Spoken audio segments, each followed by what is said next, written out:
A nossa revolução foi, em essência, o produto de um movimento guerrilheiro que iniciou a luta armada contra a tirania e a cristalizou na tomada do poder. Os primeiros passos como Estado revolucionário, bem como toda a primitiva época da nossa gestão no governo, estavam fortemente tingidos dos elementos fundamentais da tática guerrilheira como forma de administração estatal. O guerrilheirismo repetia a experiência da luta armada das serras e campos de Cuba nas distintas organizações administrativas e de massas, e traduzia-se em que apenas as grandes palavras de ordem revolucionárias eram seguidas e muitas vezes interpretadas em distintas maneiras, polos organismos da administração e da sociedade em geral. A forma de resolver os problemas concretos estava sujeita ao livre-arbítrio de cada um dos dirigentes.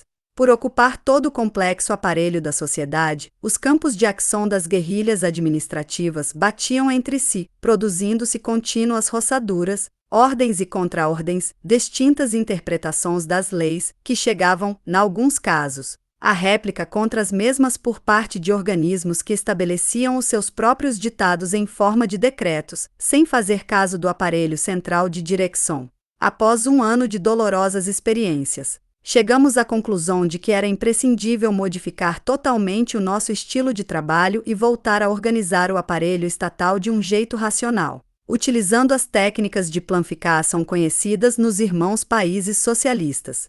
Como contramedida, começaram a organizar-se os fortes aparelhos burocráticos que caracterizam esta primeira época de construção do nosso Estado socialista, mas o solavanco foi grande demais, e toda uma série de organismos, entre os que se inclui o Ministério de Indústrias, iniciaram uma política de centralização operativa, entravando exageradamente a iniciativa dos administradores. Este conceito centralizador explica-se pela escassez de quadros médios e o espírito anárquico anterior, o que obrigava a um zelo enorme nas exigências de cumprimento das diretivas. Paralelamente, a falta de aparelhos de controlo adequados tornava difícil a correta localização a tempo das falhas administrativas, o que amparava o uso do caderno. Desta maneira, os quadros mais conscientes e os mais tímidos entravavam os seus impulsos para adequá-los à marcha da lenta engrenagem da administração, enquanto outros continuavam sem assumir a disciplina, sem sentirem-se obrigados a acatar a autoridade negunha, obrigando a novas medidas de controlo que paralisassem a sua atividade. Assim começa a padecer a nossa revolução o mal chamado burocratismo. O burocratismo, evidentemente, não nasce com a sociedade socialista nem é uma componente obrigada dela. A burocracia estatal existia na época dos regimes burgueses com o seu cortejo de prebendas e de lacaísmo, já que à sombra do orçamento medrava um grande número de aproveitados que constituíam a corte de cada político. Numa sociedade capitalista, onde todo o aparelho do Estado está posto ao serviço da burguesia, a sua importância como órgão dirigente é muito pequena e o fundamental resulta fazê-lo suficientemente permeável como para permitir o trânsito dos aproveitados e o suficientemente hermético como para prender nas suas redes o povo.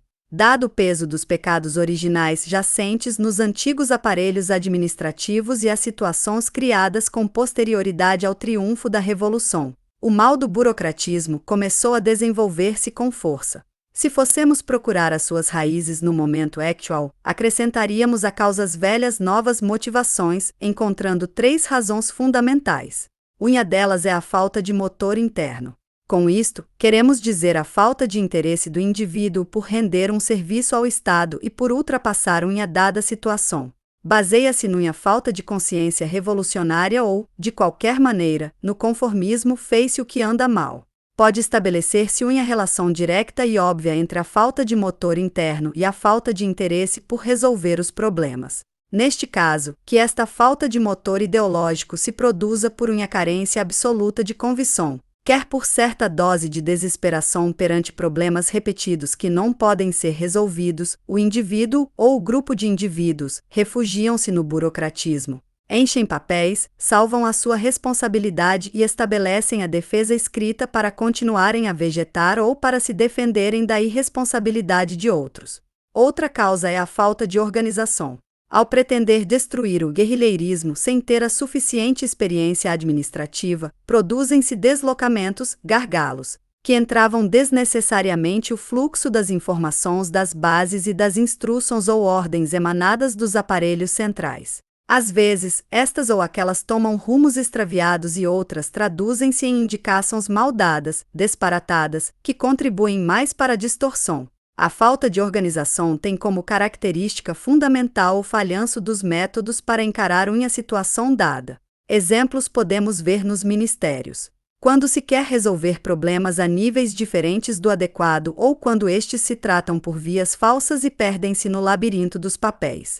O burocratismo é a cadeia do tipo de funcionário que quer resolver de qualquer maneira os seus problemas, batendo unha e outra vez contra a ordem estabelecida, sem topar a solução. É frequente observarmos como a única saída encontrada por um bom número de funcionários é solicitar mais pessoal para realizar uma tarefa cuja fácil solução apenas exige um pouco de lógica, criando novas causas para a papelada desnecessária. Não devemos nunca esquecer, para fazer uma autocrítica, que a direção econômica da revolução é a responsável da maioria dos males burocráticos.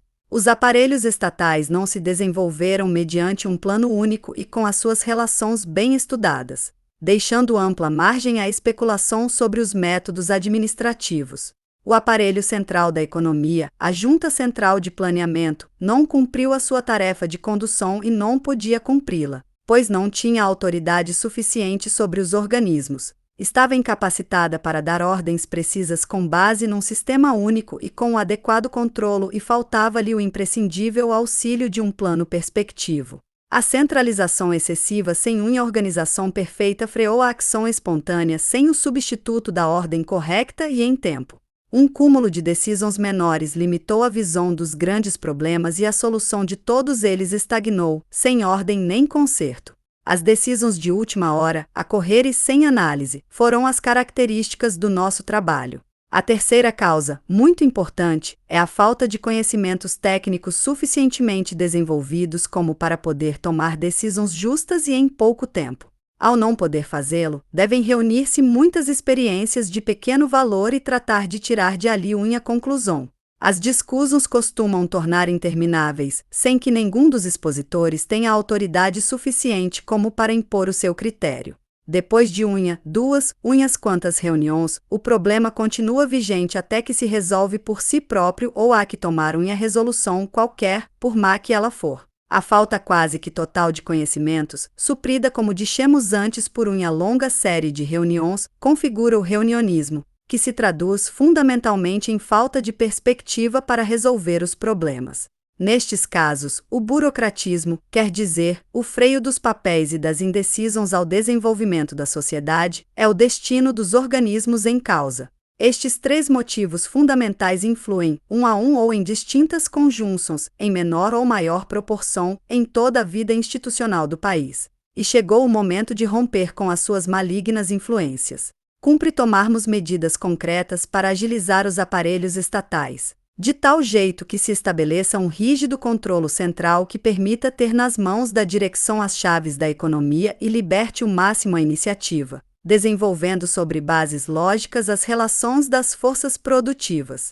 Se conhecemos as causas e os efeitos do burocratismo, podemos analisar exatamente as possibilidades de corrigir o seu mal.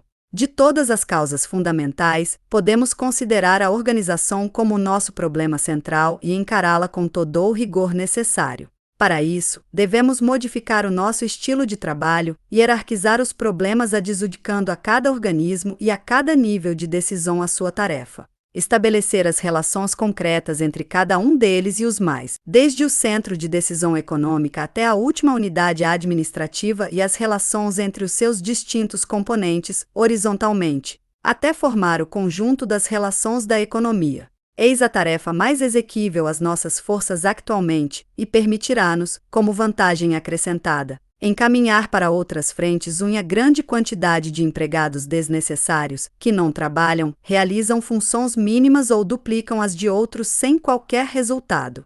Simultaneamente, devemos desenvolver com empenho um trabalho político para liquidar as faltas de motivações internas, quer dizer, a falta de clareza política, que se traduz numa falta de executividade. Os caminhos são a educação continuada mediante a explicação concreta das tarefas, Mediante a inculcação do interesse aos empregados administrativos polo seu trabalho concreto, mediante o exemplo dos trabalhadores de vanguarda, de unha parte, e as medidas drásticas de eliminar a parasita, quer seja quem esconde na sua atitude unha inimizade profunda para a sociedade socialista, quer seja irremediavelmente incompatível com o trabalho. Por último, devemos corrigir a inferioridade que significa a falta de conhecimentos. Temos iniciado a gigantesca tarefa de transformar a sociedade de lés a lés no meio da agressão imperialista, de um bloqueio cada vez mais forte, de uma mudança completa na nossa tecnologia, de agudas escassezas de matérias-primas e artigos alimentares e de uma fugida em massa dos poucos técnicos qualificados que temos. Nessas condições, devemos propor-nos um trabalho muito sério e muito perseverante com as massas, para suprir os vácuos que deixam os traidores e as necessidades da força de trabalho qualificada que se produz em polo ritmo veloz imposto ao nosso desenvolvimento. Daí a capacitação ocupar um lugar de preferência em todos os planos do governo revolucionário. A capacitação dos trabalhadores ativos inicia-se nos centros de trabalho no primeiro nível educacional. A eliminação de alguns restos de analfabetismo que ficam nos lugares mais afastados, os estágios de segmento, a seguir, os de superação operária para aqueles que tenham atingido o terceiro grau, os estágios de mínimo técnico para os operários de mais alto nível, os de extensão para fazer subengenheiros os operários qualificados, os estágios universitários para todo tipo de profissional, e, também, os administrativos. A intenção do governo revolucionário é converter o nosso país numa grande escola, onde o estudo e o sucesso dos estudos sejam um dos fatores fundamentais para o melhoramento da condição do indivíduo, quer economicamente, quer na sua situação moral dentro da sociedade, consoante as suas qualidades.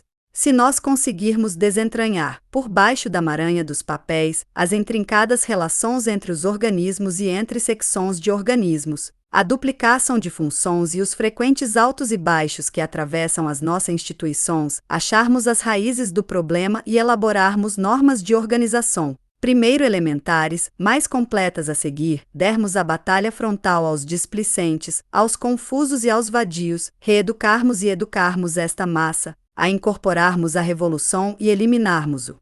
Descartável e, ao mesmo tempo, continuarmos sem desfalecer, quaisquer que forem os inconvenientes confrontados, uma grande tarefa de educação em todos os níveis. Estaremos em condições de liquidar em pouco tempo o burocratismo. A experiência da última mobilização é a que nos motivou para ter discussões no Ministério de Indústrias para analisar o fenômeno de que, no meio dela, quando todo o país punha em tensão as suas forças para resistir o embate inimigo, a produção industrial não caía, o ausentismo desaparecia, os problemas resolviam-se com uma inesperada velocidade. Analisando isto, chegamos à conclusão de que convergiram vários fatores que destruíram as causas fundamentais do burocratismo. Havia um grande impulso patriótico e nacional de resistir ao imperialismo que abrangeu a imensa maioria do povo de Cuba, e cada trabalhador, no seu nível, tornou-se um soldado da economia pronto a resolver qualquer problema. O motor ideológico atingia-se desta maneira pelo estímulo da agressão estrangeira. As normas organizativas reduziam-se a assinalar estritamente o que não se podia fazer e o problema fundamental que devia resolver-se. Manter determinadas produções com maior ênfase ainda, e desligar as empresas, fábricas e organismos de todo o resto das funções aleatórias, mas necessárias num processo social normal. A responsabilidade especial que tinha cada indivíduo obrigava-o a tomar decisões rápidas. Estávamos frente a uma situação de emergência nacional, e cumpria tomá-las fossem acertadas ou erradas, cumpra tomá-las, e rápido, assim se fez em muitos casos. Não temos efetuado o balanço da mobilização ainda, e, evidentemente, esse balanço, em termos financeiros não pode ser positivo, mas sim o foi em termos de mobilização ideológica, na produção da consciência das massas. Qual é o ensinamento? Que devemos fazer carne nos nossos trabalhadores, operários, camponeses ou empregados que o perigo da agressão imperialista continua pendente sobre as nossas cabeças, que não há tal situação de paz e que o nosso dever é continuar a fortalecer a revolução dia a dia, porque, aliás, essa é a nossa garantia máxima de que não haja invasão. Quanto mais custar ao imperialismo tomar esta ilha, quanto mais fortes forem as suas defesas e quanto mais alta for a consciência dos seus filhos, mais o pensarão. Mas, ao mesmo tempo, o desenvolvimento econômico do país achega-nos de situações de mais desabafo, de maior bem-estar. Que o grande exemplo mobilizador da agressão imperialista se converta em permanente é a tarefa ideológica. Devemos analisar as responsabilidades de cada funcionário, estabelecê-las o mais rigidamente possível dentro das causas, das que não deve sair-se sob pena de severíssimas sanções e, sobre esta base, dar as mais amplas faculdades possíveis. Ao mesmo tempo, estudar todo o que é fundamental e o que é acessório no trabalho das distintas unidades dos organismos estatais e limitar o acessório para pôr ênfase sobre o fundamental, permitindo assim mais rápida ação. E exigir ação aos nossos funcionários, estabelecer limites de tempo para cumprir as instruções emanadas dos organismos centrais, controlar corretamente e obrigar a tomar decisões em tempo prudencial.